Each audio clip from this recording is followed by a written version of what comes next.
Salut mes Zoulous et bienvenue pour cette nouvelle vidéo. Ici on va parler du démarrage d'un nouveau compte sur Conqueror's Blade et on va focus dans cette vidéo sur le héros. Si vous êtes ici, c'est que vous allez probablement démarrer Conqueror's Blade ou bien que vous avez déjà démarré mais que vous souhaitez être guidé dans votre progression.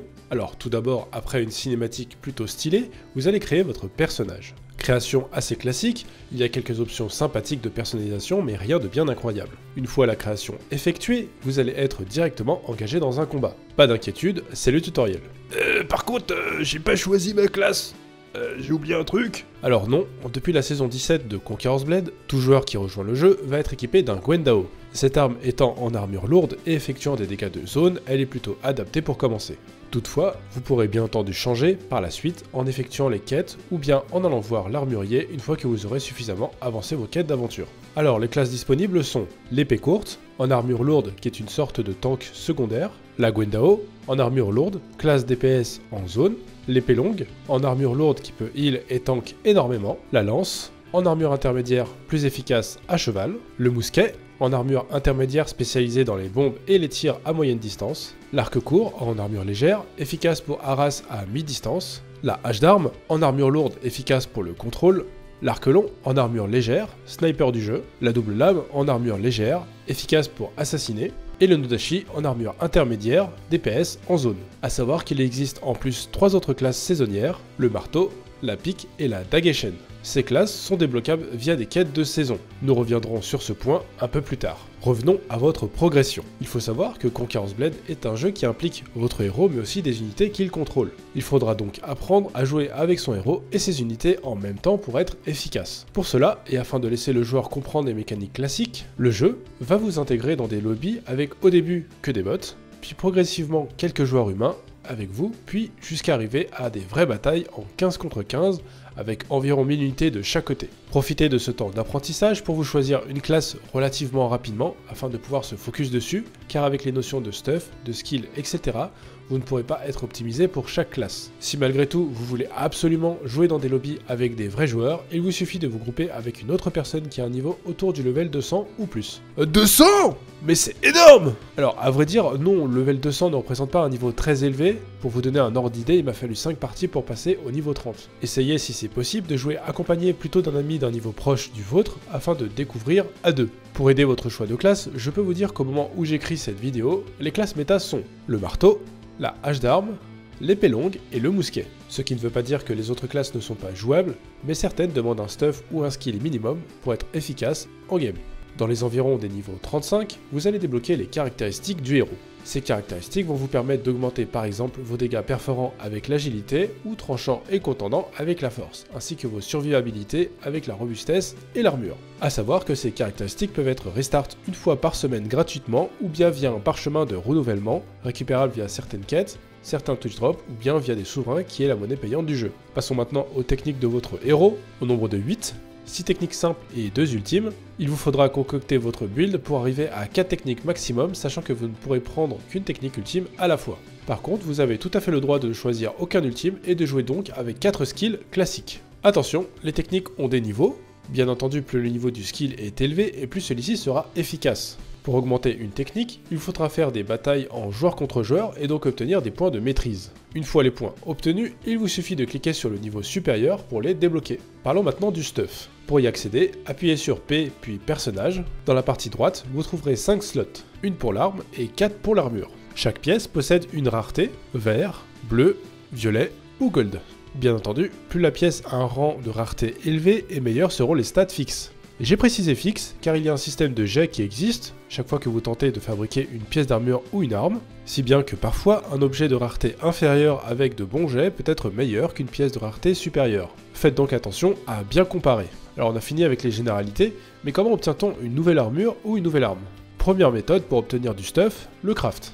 Alors on est sur un système assez classique, vous allez devoir récupérer des matériaux et le plan correspondant. Pour connaître ce que vous devez fournir au forgeron, rien de plus simple, il vous suffit d'aller le voir et de sélectionner l'arme ou l'armure que vous souhaitez créer. Une fois que vous aurez tout, il suffit de cliquer sur fabriquer et vous aurez votre item. De plus, un nouveau système a fait son apparition, la Reforge. Ce système va vous permettre d'augmenter vos stats de base ainsi que vos stats supplémentaires et de réparer vos équipements qui n'ont plus de durabilité.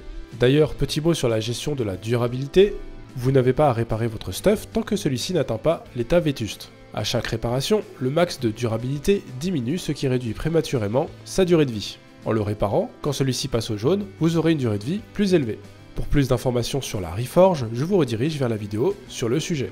Deuxième méthode d'obtention de stuff, les dons de saison. Alors il existe un système de dons à chaque saison, donc ce système vous permet d'obtenir une armure complète en léger, moyen et lourd, avec notamment 8 d'influence par pièce en plus. Pour cela, il vous suffit d'aller voir le PNJ des dons et lui donner soit les items de saison qui sont prévus à cet effet, soit les items autorisés qui ne vous sont pas utiles. Personnellement, je vous conseille de crafter un set complet avec le plan bleu, sans vous préoccuper des stats dans un premier temps, puis obtenir l'armure via les dons, et enfin, passer à l'optimisation de vos stuffs avec le plan bleu ou violet. Troisième méthode, l'hôtel des ventes. Alors bien entendu, les stuffs sont achetables via l'hôtel des ventes, contre des pièces d'argent. En tant que nouveau joueur, je ne vous conseille pas de passer par cette solution, mais au moins vous savez qu'elle existe et qu'elle permet de step up à coup sûr pour ceux qui ont du mal à crafter des armures et armes de qualité. Alors revenons rapidement au stuff avec les runes. Les runes sont des bonus que l'on peut associer à son stuff et qui peuvent soit augmenter certaines statistiques, soit modifier le comportement de certaines compétences. Pour aller plus loin sur le fonctionnement des runes, je vais vous rediriger vers le tutoriel sur le sujet. Alors le stuff c'est bien, mais dans un premier temps, ce qui va nous intéresser c'est de monter le niveau de votre personnage afin de débloquer vos caractéristiques, vos compétences ainsi que vos nouvelles troupes. Pour cela, il va être important de regarder toutes les notifications sur votre interface afin de connaître les objectifs des différentes quêtes. Et oh là, moi je veux juste jouer chill, hein, je veux pas m'embêter avec cette interface compliquée. Eh bien, tu as le droit, nous avons tous une découverte du jeu différente. Si tu ne souhaites pas spécialement optimiser ta progression, tu fais bien ce que tu as envie. Malgré tout, pour ceux que ça intéresse, quelques précisions afin de savoir ce qu'il faut regarder en priorité pour l'optimisation de la progression. En premier, les quêtes aventure, annexes, spéciales et hebdomadaires, consultables avec la touche L. Ensuite, les quêtes de saison, en appuyant sur F5, défis saisonniers. D'ailleurs, je peux éventuellement vous conseiller de démarrer avec la saison 16 pour récupérer les Ona ainsi que les Orochi, ou bien la saison 4, pas pour les unités mais plutôt pour les gages militaires et le champ du guerrier, qui vont vous permettre d'obtenir des permis d'agrandissement ainsi qu'une unité T3 et T4 gratuite dans l'arbre des unités. Toujours dans le F5, onglet défis hebdomadaires, ces défis vont vous permettre de débloquer beaucoup de gloire et d'avancer dans le pass de bataille. Ils ne sont donc pas à négliger. Il y a aussi le pass de progression et les events, consultables en appuyant sur O. Le reste a moins d'importance ou ne concerne pas votre progression. Passons maintenant aux commandes basiques pour votre héros. Pour se déplacer, on aura par défaut Z, Q, SD. Pour courir, Shift plus l'une des touches directionnelles. Pour effectuer une esquive, appuyez 2 fois sur la touche directionnelle où vous souhaitez effectuer votre esquive. Pour interagir avec les différents éléments du jeu, échelle, système d'ouverture de porte, camp de ravitaillement, il vous faudra appuyer sur F. Lors d'un siège classique, vous pouvez maintenir G enfoncé, soit pour poser une artillerie, soit pour faire une demande de trébuchet, en sachant que le trébuchet est limité à 1 tir par personne en attaque de siège classique. Pour appeler ou descendre de votre monture, il faudra appuyer sur B. Clic droit pour effectuer une parade pour les héros au corps à corps, ou un coup blanc avec les armes à distance. Quelques mots sur la monture. Elle permet bien entendu de se déplacer plus rapidement, mais permet aussi d'avoir accès à de nouveaux skills. Votre monture possède elle aussi une armure et il est donc intéressant de l'équiper à un maximum afin d'éviter de perdre sa monture. Pour obtenir une monture, plusieurs méthodes possibles. La première, allez tout simplement voir le palefrenier et acheter contre des pièces de bronze un nouveau cheval. Deuxième méthode, les dons. On en a déjà parlé un peu plus tôt dans ce tutoriel, c'est le même principe. Faites des dons et atteignez le palier du cheval. Troisième méthode, les drop Twitch. Donc en effet, à intervalles réguliers, les drop Twitch sont organisés par l'équipe communautaire de CB. Ces drops permettent parfois de gagner des chevaux intéressants, simplement en regardant le stream officiel ou les différents content creators. Je vous mets en description le Discord officiel afin de suivre ces événements et quelques content creators FR. Petit point concernant l'interface en jeu, la barre rouge représente la vie de votre héros, la barre blanche son endurance, en dessous on retrouve les 4 skills équipés de votre héros, suivi du skill de soin et l'artillerie équipée. Plus à droite, en étant sur votre monture, on retrouve les points de vie de votre monture avec le contour rouge et l'endurance de celle-ci en blanc. Lorsque vous parez, un bouclier apparaît. Celui-ci est rempli d'une couleur blanche. C'est votre valeur encore disponible de parade. Vous pourrez continuer à parer tant que celle-ci n'est pas vide. Attention, si celle-ci se vide totalement, vous allez être victime d'un stun de plusieurs secondes, veuillez donc à ne jamais être à court de parade. Parlons un peu des paramètres. Donc par défaut, votre caméra est en mode cinématique. Cette vision trop proche n'est pas optimisée pour prendre l'information afin de réagir. Personnellement, je vous conseille plutôt de choisir la caméra normale et de reculer suffisamment le point de vue du personnage, qui du coup permet de voir plus de choses et donc de réagir plus facilement aux menaces. Deuxième config importante, les animations de compétences ultimes, type assassin ou hache d'arme. Bien qu'il y ait une certaine esthétique, ces animations réduisent votre vision et ne sont pas utiles. Je vous conseille donc de les désactiver, toujours dans le menu caméra et killcam. Passons maintenant à l'une des choses les plus importantes dans Conqueror's Blade, la prise d'informations. En effet, directement sur la minimap ou en appuyant sur Tab, vous allez avoir de nombreuses informations, notamment la position actuelle de vos alliés ainsi que celle de vos ennemis visibles.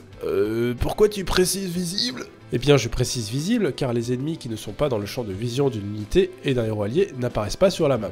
Ah mais à quoi ça sert d'avoir ces informations? Alors par exemple, si vous repérez un gros nombre d'ennemis solidement retranchés à un endroit, il pourrait être avisé de vous déplacer vers une zone moins défendue. De la même manière, si vos alliés ont beaucoup d'unités déployées à distance, il pourrait être plus stratégique de sortir de l'infanterie. Et pour faire ce raisonnement, vous avez besoin du maximum d'informations possibles. Pour compléter une analyse rapide via la carte, vous pouvez aussi appuyer sur W pour avoir une vue plus complète en prenant en compte la topologie du terrain. Ça peut être important par exemple pour repérer des artilleries qui se posent ou déjà posées. Une autre méthode intéressante pour prendre l'information consiste à poser un mortier et effectuer une cloche importante. Une fois le tir effectué, appuyez sur W pour suivre le tir, ce qui va permettre de repérer les formations ennemies ainsi que les artilleries déjà posées. En parlant d'artillerie, si vous souhaitez en savoir plus, je vous mets aussi le tutoriel dédié à ce sujet dans la description et quelque part sur l'écran. Alors génial, vous avez capté les informations importantes, cependant, rappelez-vous que Conqueror's Blade est un jeu d'équipe. Pour échanger avec vos alliés, vous disposez de plusieurs options de communication. La première, vous êtes en vocal, dans ce cas-là, pas de problème, il vous suffit de parler. En effet, lorsque vous jouez en mode siège, avec de nombreux joueurs, il devient compliqué de communiquer efficacement via le chat. Il est possible d'utiliser différents types de ping pour exprimer vos intentions.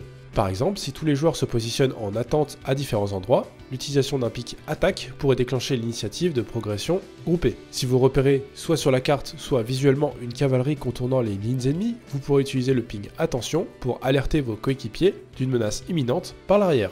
De plus, il existe un autre type de ping, le clic molette. L'intérêt est pour vous de savoir exactement quelle unité est devant vous et pour vos alliés d'indiquer une éventuelle unité importante. Troisième méthode, le chat. Difficilement utilisable, cette méthode permet néanmoins d'être plus explicite pendant les temps morts. Par exemple, après un ping « Rassemblez-vous », vous pourrez compléter par push à 10 minutes, ce qui indiquera que le push se fera dans un certain temps et permettra de se synchroniser afin d'être plus efficace. Et c'est déjà la fin de cette vidéo, j'espère qu'elle vous aura plu. N'oubliez pas le petit pouce bleu si vous avez aimé, et si vous voulez suivre la chaîne, abonnez-vous.